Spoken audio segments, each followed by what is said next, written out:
Hello दोस्तों, स्वागत है आपका हमारे चैनल पर। आज की क्लास बहुत ही बेहतरीन होने वाली है पेट स्टूडेंट्स के लिए, क्योंकि आप अपनी रणनीति में लगे होंगे और अपनी प्रिपरेशन आपने शुरू कर दी होगी। यहाँ पर हमने पिछले पेट का मैथ का जो फर्स्ट डे का दोनों शिफ्ट थी उनको लिया है, यानी 10 क्वेश्चन आपको मिलेंगे। इन क्वेश्चन को देखने के बाद आपको पता चलेगा कि क्वेश्चन का लेवल क्या होता है और किस स्टैंडर्ड की तैयारी हमें करनी पड़ेगी मैथ पोर्शन के लिए। तो आइए देखते हैं क्वेश्चन को। पहला क्वेश्चन सिंप्लीफिकेशन से लिया गया है और आपके सामने दिया गया एक इस तरफ है ए की पावर -1 -9 पावर -1 और की होल पावर है -1 में इसको डिवाइड किया गया है 4 पावर -1 -9 पावर -1 की होल पावर -1 है। ठीक है, तो इसको हमें सिंप्लीफाई करना है। किस तरह से करेंगे देखिए, आप इसको क्या कर सकते हैं, माइनस, जब भी माइनस की पावर होती है तो आप उसको बटे में लिख सकते हैं। सपोज करो ए की पावर -1 है तो आप इसको लिख सकते हो 1/a। -1 का मतलब आप उसको बटे में लिख सकते हो, तो 1/8 बटे 1/9 ये हो जाएगा। और इसकी पावर है -1, उसको रहने दीजिए आप। आगे देखिए, डिवाइडेड बाई, अगेन इस तरफ भी वही करेंगे, 1/4 हो जाएगा और -1/9 हो जाएगा, और की जो पावर चल रही थी उसको आप चलने दीजिए। ठीक है, अब आगे देखते हैं। यहां पर अगर आप इसको देखेंगे तो 9 और यहाँ पर 8 आ जाएगा। एलसीएम लेके इसको घटाएंगे तो कितना आ जाएगा, ये 1/72।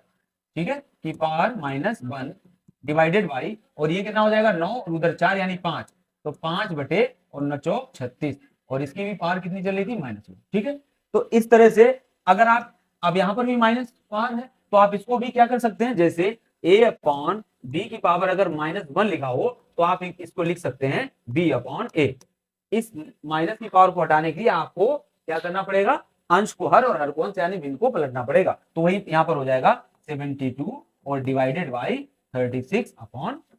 अब हमने पावर हटा ली दोनों तरफ की। यहाँ पर देखिए भाग है तो हम लोग क्या कर सकते हैं, भाग कर, और भाग को हटाने के लिए अगर हम गुणा कर देते हैं तो भी हम सामने वाले भिन्न को बदल सकते हैं। 5/36 हो जाएगा, 36 एकम 36, 36 दूना 72, 5 दूनी 10। तो हमारा जो आंसर हो जाएगा वो 10 हो जाएगा। ठीक है, ऑप्शन नंबर ए। ठीक है, आराम से समझ में आ गया होगा आपको। नेक्स्ट क्वेश्चन देखते हैं हम लोग क्या है।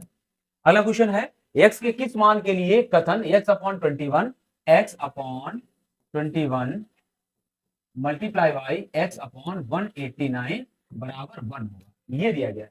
तो हम लोग यहाँ पर क्या करेंगे, यहाँ पर देखिए जब ऊपर का गुणा करेंगे तो x स्क्वायर हो जाएगा, तो कहीं ना कहीं अपने ही मन में हम सोच सकते हैं x स्क्वायर हो जाएगा और x की वैल्यू हमें चाहिए। ठीक है, x का ही मान चाहिए, तो कहीं ना कहीं ये संख्या वर्ग संख्या होगी, इसका वर्गमूल लिया जा सकेगा। तो हम क्यों ना इसी को यहीं पर सिंपल कर लें।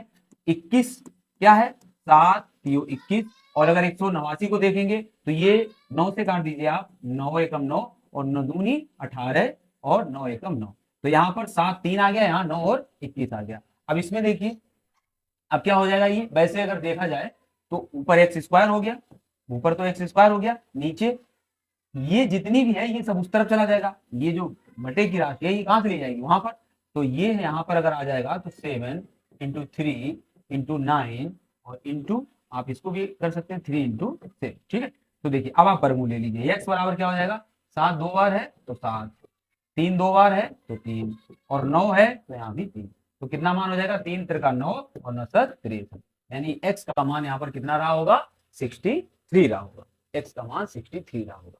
आप इस तरह से इसको लगा सकते हैं। ठीक है, तो कुछ नहीं करना था, आपको लग रहा होगा ये बड़ा लेंदी सा हो गया, लेकिन ऐसा है कुछ नहीं। x/21 था और x/189 था, तो होगा क्या भाई, क्रॉस मल्टीप्लाई करेंगे, सॉरी ऊपर ऊपर का गुणा करेंगे, नीचे नीचे का, तो एक्स स्क्वायर बराबर हो जाएगा, और ये पूरा कहाँ चला जाएगा, इधर आ जाएगा, यानी 21 में गुणे 189 इधर आ जाएगा। बस इसका हमें वर्गमूल लेना। अब वर्गमूल गुणा करके लेना तो बिल्कुल है ना, कुछ बात समझ में नहीं आएगी, तो सीधा सा कर लेते हैं, इसको भी हम डिवाइड कर लेते हैं, मतलब इसको फैक्टर्स में कर लेते हैं, तो 9 में गुणे 21 हो जाएगा। ठीक है, ऐसे हम वर्गमूल इसका आसानी से ले सकते हैं। नेक्स्ट क्वेश्चन देखिए, अगला क्वेश्चन क्या कह रहा है, ये क्वेश्चन देखिए बहुत अच्छा है और काफी एग्जाम्स में इस तरह के क्वेश्चन पूछे जाते रहे।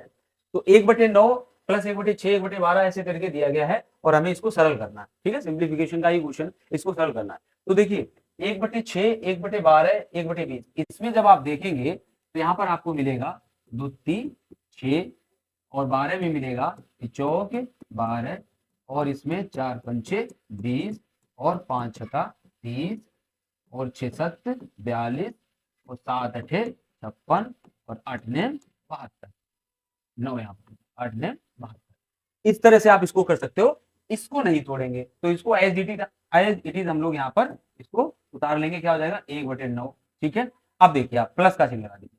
अब ये 1/6 था तो इसको हम कैसे लिख सकते हैं तोड़ के, 1/2 - 1/3, ये सिर्फ हमने किसको लिखा है, 1/6 को लिखा। क्या लिखा है, 1/2 माइनस 1/3। जब आप इसको सिंप्लीफाई करेंगे तो अगेन हमें क्या प्राप्त हो जाएगा, 1/6। 3 ऊपर 2 अंदर, 1/, और 3 दूनी 6। ठीक है, इसी तरह से आप सबको करते चले जाएंगे। प्लस का चिन्ह है तो प्लस का चिन्ह लगाएंगे। अब हम ये कोष्ठक में इसको बंद नहीं करेंगे। देखिए, तो इसको भी क्या कर सकते हैं, 1/3 माइनस 1/4। फिर से आगे लिखते हैं, plus 1/4 minus 1/5, plus 1/5 minus 1/6, plus 1/6 minus 1/7। इसी तरह से प्लस 1/7 माइनस 1/8, और आगे हो जाएगा प्लस 1/8 और माइनस 1/9। ठीक है, जब यहां तक हम लोग पहुंचेंगे तो क्या हो जाएगा, 1/8 माइनस 1/9। अब आप जो भी कट रहा है उसको काट दीजिए। 1/3 से 1/3, 1/3 से 1/3 से 1/3 कट रहा है, 1/4 से 1/4, सभी 1/6 से 1/7, 1/8 से 1/8।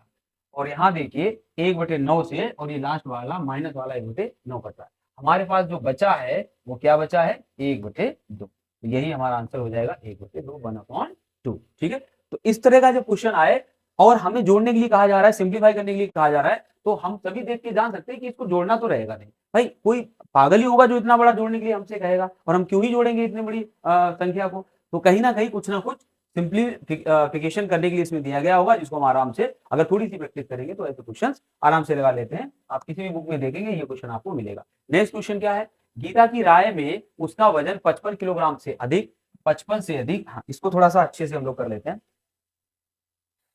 क्या है, गीता की राय में क्या है, गीता की राय में क्या है कि जो उसका वजन है वो 55 किलोग्राम से अधिक है। मतलब 55 से अधिक है, और कितने, 62 किलोग्राम से कम है, और 62 किलोग्राम से 62 किलोग्राम से कैसा है, कम है। ठीक है, ये गीता को याद है। गीता की माँ को याद है। अब गीता की माँ को क्या याद है, बहुत ही क्वेश्चन आते थे पहले।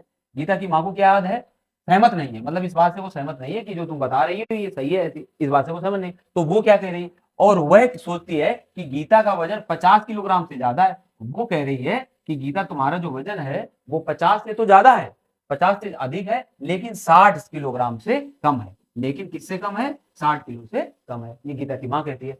उसका भाई क्या कह रहा है, वो भी उसका मानना है कि उनका जो वजन है वो 58 किलोग्राम से ज्यादा है। और भाई क्या कह रहा है कि जो उसका वजन है वो 58 किलोग्राम से अधिक है। अधिक है नहीं, 58 किलोग्राम से ज्यादा नहीं हो सकता, सॉरी, उसका जो वजन है वो 58 किलोग्राम से ज्यादा नहीं हो सकता। मतलब 58 58 किलोग्राम से ज्यादा नहीं हो सकता है। तो हम लोग इसको इस तरफ लिखेंगे, 58 किलोग्राम से ज्यादा नहीं हो सकता, मतलब 58 भी हो सकता है, 58 किलोग्राम से ज्यादा नहीं हो सकता है, यदि वे सभी अपने अनुमान में सही है। यदि वे सभी अपने अनुमान में सही हैं, तो गीता के विभिन्न संभावित वजनों का औसत क्या होगा। देखो, गीता ने कहा था कि मेरा वजन 55 से ज्यादा है और वासठ से कम है। गीता की माँ कहती है कि तुम्हारा वजन 50 से तो ज्यादा है, लेकिन 60 से कम है। और उसका भाई कहता है कि तुम्हारा वजन 58 से ज्यादा नहीं, मतलब 58 भी हो सकता है, ये भी ध्यान रखना, 58 से ज्यादा नहीं हो सकता। और आगे कहा गया है कि अगर अपनी जगह पर सभी सही हो तो उसके वजन का औसत क्या होगा। तो सभी अगर सही होंगे तो वजन क्या हो सकता है, संभावित वजन, संभावित जो वजन हो सकता है, उसका वेट हो सकता है, वो कितना हो सकता है। देखिए, अगर हम 50 से ज्यादा है, लेकिन गीता कह रही 55 से ज्यादा है, 55 से ज्यादा कह रही है, तो कितना हो सकता है, 56 हो सकता है। दूसरा क्या हो सकता है, 57 हो सकता है। और तीसरा क्या हो सकता है, क्योंकि 58, वो कह रहे 58 से ज्यादा नहीं होगा, तो 58 भी हो सकता है। बस इन वजनों के अलावा उसका कोई भी वजन नहीं हो सकता है। 55 से ज्यादा है, क्योंकि बात गीता भी सही कह रही है, तो 56 हो सकता है, या 57 हो सकता है। और 58 क्यों हो सकता है, क्योंकि उसका भाई कह रहा था कि 58 से ज्यादा नहीं है, तो 58 तो हो ही सकता है। अब हम लोग इधर 60 तो कोई लेना देना ही नहीं है, क्योंकि उसके भाई ने कह दिया था कि 58 से ज्यादा नहीं है। तो उसके 3 संभावित वजन हो सकते हैं, 56, 57 और 58। और हमसे कहा जा रहा है कि इन तीनों वजनों का औसत क्या होगा। तो जब 3 समान संख्याएं दी हो, मतलब 3 क्रमागत संख्याएं दी हो, तो उनका औसत क्या होता है, बीच वाली संख्या होता है, यानी 57 हो जाएगा। तो उसका जो औसत वजन हो जाए, सभी वजनों का संभावित औसत क्या हो जाएगा, 57 केजी हो जाएगा। ठीक है, बहुत अच्छा क्वेश्चन था। नेक्स्ट देखिए, अगला है, इंग्लैंड न्यूजीलैंड वनडे मैच में बारिश के कारण इंग्लैंड को जीत के लिए 48 ओवरों में 324 रन चाहिए थे। शुरुआती 10 ओवर में औसत स्कोर 6 था। जो शुरुआती 10 ओवर थे उसमें औसत स्कोर कितना था, 6 था। लेकिन अगले 10 ओवर में अगले 10 ओवर में ये बढ़कर कितना हो गया 8.5 हो गया। अगले 10 ओवर में ये 8.5 हो गया औसत। इसके बाद अगले 10 ओवर में ये गिरकर 5.5 हो गया और अगले 10 ओवर में ये कितना हो गया 5.5 हो गया, 5.5 हो गया और अगले 10 ओवर में फिर बढ़कर 7 हो गया और अगले 10 ओवर में ये बढ़कर कितना हो गया है 7 हो गया। तो क्या पूछ रहा है ये देखो 7 पहुंच गया है। अब मैं जीतने के लिए किस औसत की जरूरत है? बनाने उसको कितने हैं 324, 324 उसको बनाने हैं और कितने ओवर में बनाने हैं 48 ओवर। बना कितने चुका है? एक बेसिक तरीका ये है जिससे हम लगा रहे हैं, बिल्कुल बेसिक, कि उधर के रन जोड़ लीजिए और बताते हैं भी। इसको आप जोड़ोगे तो कितना हो जाएगा 5 5 10 और 8 से 14, 14 5 19, 19 7 26, 26 1 27, 270 रन तो बन चुके हैं और बनाने थे 324। तो 324 में जब 270 हम लोग घटाएंगे तो कितना बचेगा जाके 4 और 5, 54 रन उसको अभी कम है। लेकिन ओवर कितने हो चुके हैं 40 ओवर हो चुके हैं और बनाने कितने ओवर में है 48 ओवर में। तो ये 54 रन कितने ओवर में बनाने पड़ेंगे 8 ओवर में। तो जो अब औसत चाहिए उसको आने वाले 8 ओवर में वो कितना चाहिए, जो एवरेज चाहिए, तो क्या चाहिए 8 6 48 और कितना हुआ जाके 2 6 8 सते 56 40 8 40, यानी 6.75 का औसत चाहिए उसको 324 रन बनाने के लिए। तो ये हो जाएगा 6.75। एक तो ये तरीका है। इसका दूसरा सिंपल तरीका भी होता है लेकिन कम से कम उसको हम इस क्वेश्चन पे अप्लाई नहीं करेंगे। आगे कभी एवरेज का जब क्वेश्चन आएगा तब हम उसको बताएंगे कि दूसरा तरीका और क्या होता है जो आसान भी है, जहां पर ये गुणा नहीं करना पड़ेगा। आप सिर्फ एवरेज से ही एवरेज को निकाल सकते हो, या रन पूछे जाए चाहे एवरेज, बहुत आसानी से निकल आता है। लेकिन यहाँ पर उसको छोड़ दीजिए क्योंकि ये क्वेश्चन इससे आराम से लग रहा था। ठीक है, नेक्स्ट देखिए अगला क्वेश्चन क्या कह रहा है। दिव्या अपने मासिक वेतन का 24% भोजन पे खर्च करती है। 24% वो भोजन पर खर्च कर देती है और 15 जो प्रतिशत है वो किस पे खर्च कर देती है, बच्चों की शिक्षा पर खर्च कर देती है। तो अगर उसका 100 रुपए कमाती थी तो कुल मिला के खर्च कितना कर चुकी है वो, खर्च कितना कर चुकी है। अगर वेतन उसका 100 था तो खर्च कितना हो गया देखिए 24 भोजन पर और कितना 15 बच्चों पर। तो 24 और 15 39, 39 वो खर्च कर चुकी है। तो जो उसके पास शेष बचा है वो कितना बचा है 61, यानी 100 रुपए में 39 रुपए अगर उसने खर्च कर दिए हैं तो 61 रुपए उसके पास बचे। आगे देखिए अब जो कह रहा है उसको ध्यान से आपको देखना है। अब ये कह रहा है वो कि शेष वेतन में से जो शेष वेतन बचा, शेष बचा कितना है 61 रुपीज, शेष वेतन में से 25% मनोरंजन पर और 20% परिवहन पे खर्च करती है। अब ये जो 25% और 20% है ये 100 का नहीं है, शेष वेतन का है और शेष कितना बचा था 61। ठीक है, खर्च करती है तो कितना खर्च हो गया। अब बाद में कितना खर्च कर दिया उसने, बाद का जो खर्च है वो 25% उसका मनोरंजन पर और 20 यानी 45 उसने खर्च कर दिया है बाद में। ये जो बाद में खर्च हुआ है और किसका शेष का, जो शेष का खर्च हुआ है यानी 61 का, तो शेष का जो खर्च हुआ है वो 45% है। अभी उसके पास बचा कितना, अभी जो जब कोई चीज जो बची है इसको भूल जाओ, ये पीछे क्या रहा है इसको भूल जाओ, जो भी यहाँ बचा है इस ये अपने आप में 100% होगा। इसका उसने 45% खर्च कर दिया है, किस पर 25% मनोरंजन पर 20% परिवहन पर खर्च कर दिया। तो अब उसके पास बचा कितना है, अब उसके पास जो बचा है वो 55% बचा, 55% बचा है। ठीक है, 55% बचा, जबकि वास्तव में जो उसके पास पैसा बचा है वो कितना बचा है 10,736 रुपए। इतना सब आपको करवाने का मतलब ये था कि आप समझ पाओ कि कैसी चीजें चल रही है। जो वास्तविक बचा है यानी 55 बराबर क्या है 10,736 रुपए, ये 55 का मान जो बचा है और 45 तो खर्च हो गया था इसमें। तो ये है, अगर हम इसको इस तरह से लिख लें इधर 10,736 रुपए बचा है और ये कितना है ये 55 है। तो हम 100 वाला अगर निकालेंगे तो हमें क्या मिलेगा बताओ, जब 100 वाला निकाल लेंगे तो ये पूरा आ जाएगा और पूरा मतलब ये यानी 61 आ जाएगा, तो ये 100 वाला आ जाएगा। ठीक है, अब ये आ गया 61, ये जो दिया है ये कौन वाला आया 61 वाला आया। अब हमें निकालना क्या पूरा वेतन कितना था, तो फिर से 61 वाला आ गया। अब हम 100 वाला निकाल सकते हैं, तो 100 वाला क्या होगा इस तरह से। थोड़ा सा दोबारा इसको देख लेना, आपको चीजें क्लियर हो जाएंगी। तो अब इसको आप लगा लेते हैं हम लोग। कैसे हो जाएगा ये 11 25 55 और 11 99 और इधर कितना बचा है 8 83 7 770 3 11, इस तरह से हो जाएगा। और 6 कितनी बार जाएगा ये 6 9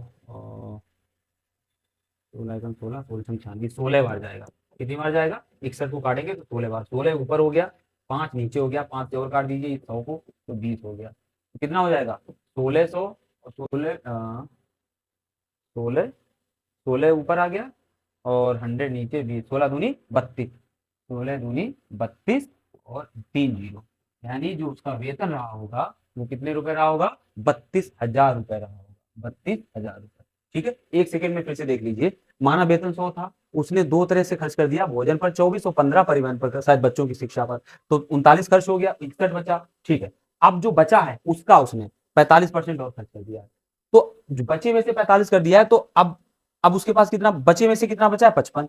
तो 55 वाला ही दिया गया है 10,736। तो ये 55 वाला अगर 10,000, 55 वाला अगर ये 10,736 है, तो 61 वाला हम लोग निकालेंगे। 61 वाला क्या होगा? सॉरी, 55 वाला दिया है तो इसका 100 वाला निकालेंगे तो 61 वाला आ जाएगा। 61, अब जो 100 वाला निकालेंगे, 61 वाला दिया है और 100 वाला निकालेंगे तो कौन सा आ जाएगा? वेतन। इस तरह से लग जाएगा। नेक्स्ट देखिए, अगला क्वेश्चन है 81 की पावर -1। तो इसको, ये भी सिंप्लीफिकेशन का, ए से चालू कर देते हैं, इसको सिंप्लीफाई करना शुरू कर देते हैं। किस तरह से लगेगा देखिए, 81 इसको 3 की पावर में लिखते हैं, 3 की पावर -4 है ना, 3 का 9, 3 27, 81, 3 पावर -4 और गुणे 3 की पावर -5 और गुणे 3 की पावर 9 और गुणे, इसको देखिए, इसको हम 2 की पावर में लिख सकते हैं, 2 की पावर कितना? 6 और गुणे ऊपर जो घात है उसको लिख दीजिए 5/6 और गुणे, और ये 3 की पावर, जब इसका घनमूल लिया जाएगा तो 1/3 और जो पार है उसका गुणा कर दीजिए। ठीक है, अब देखिए आप, अब 5 4 9 गुणा में घातें जुड़ती है, 5 4 9 माइनस के और 3 की घात क्या हो जाएगा? 3 की घात -9 और गुणे 3 की घात 9, तो ये तो आपस में कट जाएंगे। इधर क्या बचेगा? 2 और 6 से 6 कट जाएंगे तो 2 की घात 5 बचेगा, गुणे 3 एकम 3, 3 दूनी 6, तो कितना बचेगा? ये 3 की पावर 2। तो 2 दूनी 4 दूनी 8 दूनी 16 दूनी 32 और 3 का 9। इसका जो मान आ जाएगा वो आ जाएगा 9 दूनी 18, 9 तिया 27 और 2 9 दूनी 18 और 9 तिया 27 और 1 28, 288। तो आंसर हो जाएगा 288। ठीक है, नेक्स्ट देखिए, अगला क्वेश्चन क्या कह रहा है? अगला कह रहा है, ये भी सिंप्लीफिकेशन का, बहुत ज्यादा सिंप्लीफिकेशन आपका पूछा गया था इसमें, तो इसलिए इस बार भी तैयार रहना सिंप्लीफिकेशन के लिए। देखिए क्या है ये, इधर गुणे में दिया गया है, इधर गुणे में दिया गया है और इस तरफ भी डिवाइडेड बाई, और जो भी राशि दी गई है, जो भी संख्या दी गई है वो गुणे में दी गई। सबसे पहले हम लोग डेसिमल काउंट कर लेते हैं, 1 2 3 4 5 6 और 1 2 3 4 5 6, यानी डेसिमल दोनों तरफ बराबर है तो डेसिमल को आप हटा सकते हैं, कोई प्रॉब्लम नहीं है। डेसिमल हम लोग हटा देते हैं। अब हम लोग उतार लेते हैं, कितना है ऊपर? 203 गुणे 292 बटे कितना हो जाएगा? 73 मल्टीप्लाई बाई 145 इंटू 7। ठीक है, अब इसको आप कैलकुलेट कर लीजिए, कैलकुलेट करेंगे तो क्या हो जाएगा? देखिए 7 से काट देंगे हम लोग, 7 7 7 दूनी 14 और 6 7 नेम 23, 29, 29 से कम 29 पंचे 145। ठीक है, 5 हो गया। अब आप काटिए इधर, 73 एकम 73, चौक 12, 4 4 28, हाँ कितनी बार जाएगा? 4 बार। तो ऊपर कितना बचा है? 4 और नीचे कितना बचा है? 5, 4/5। अच्छा, तो इसका हो जाएगा 0.8, यही हमारा आंसर आ जाएगा। ये तो सिंपल सा था, सिंप्लीफिकेशन का क्वेश्चन। बहुत ज्यादा सिंप्लीफिकेशन आपसे पूछा गया था प्रीवियस एग्जाम में, और अगर हम DI की बात करें तो वहां पर भी भर भर के कैलकुलेशन आपसे पूछा गया था। ठीक है, पेट के एग्जाम में। तो इन सब चीजों के लिए आपको आने वाले एग्जाम में तैयार रहना है। चीजें थोड़ी सी टफ तो रहेंगी, टाइम टेकिंग रहेगा पेपर। ठीक है, नेक्स्ट देखिए, निम्नलिखित में से कौन सा अवरोही क्रम में? अवरोही क्रम में जो भिन्न दिए हैं वो क्या है? 9/13 है, 11/17 है और 5/8। इसका अवरोही क्रम पता करने के लिए एक तो ये तरीका होता है, भिन्न तो हर जगह वही होगी, तो इसका अवरोही क्रम पता करने के लिए तो ये होता है, या तो अंश अंश इनके समान कर लो या हर समान कर लो, लेकिन इन तीनों में ऐसा कुछ हमें दिख नहीं रहा है जिससे हम समान कर पाए, और करेंगे तो बहुत ज्यादा और ज्यादा बड़ा हो जाएगा। तो दूसरा तरीका होता है, बस आप इसको सिंप्लीफाई कर दो, डेसिमल में मान निकाल लीजिए। अब इसको आप डेसिमल में निकालोगे तो क्या आएगा इसका मान? देखिए जरा, 13.90 78 12 120 और 120 का हो जाएगा 13 नेमा 117। ठीक है, इसको देखिए, 0.110 17 पना 17 छंगा 102 और कितना 8 80 हुआ 17 चकु 68। इसको देखिए 0.8 छंग 48 48 2 20 8 दूनी 16। ठीक है, अब आपके सामने मान आ गए। अब रोही क्रम कह रहा है तो सबसे बड़ा मान 9/13 का है, फिर 11/17 का 5/8। 9/13 11/17 5/8 यानी ऑप्शन नंबर फर्स्ट ही हमारा आंसर हो जाएगा। इनमें हमने पहले भी बता दिया आपको, और अच्छे अच्छे सवाल आते हैं आरोही क्रम में, जो कि आपको आगे जब पढ़ोगे इसके चैप्टर वगैरह तब आपको मिलेंगे। अभी तो हम प्रीवियस पेपर ही लगा रहे हैं। ठीक है, चलिए देखिए अब यहाँ पर क्या था, गुणा करना था, सिंप्लीफाई इसको भी करना था, सॉरी इसको वर्गमूल लेना है। ठीक है, it's also a type of simplification. तो वर्गमूल लेना है, जरा हम डेसिमल इनके जोड़ लेते हैं। 1 2 3 4 5 6 7 1 2 3 4 5 6 7 डेसिमल तो बराबर है, कट जाएंगे, गुणा में है क्योंकि तो कट जाएंगे। तो ऊपर कितना है, वर्गमूल लेना है। तो 81 मान के चलिए, तो 81 का वर्गमूल कितना हो जाएगा 9 गुणे 484 का वर्गमूल कितना हो जाएगा 22 गुणे 25 का कितना हो जाएगा 5। नीचे के देखिए 64 का कितना हो जाएगा 8, 625 का कितना हो जाएगा 25 और 211 का होता है 14.5। ठीक है, 14.5।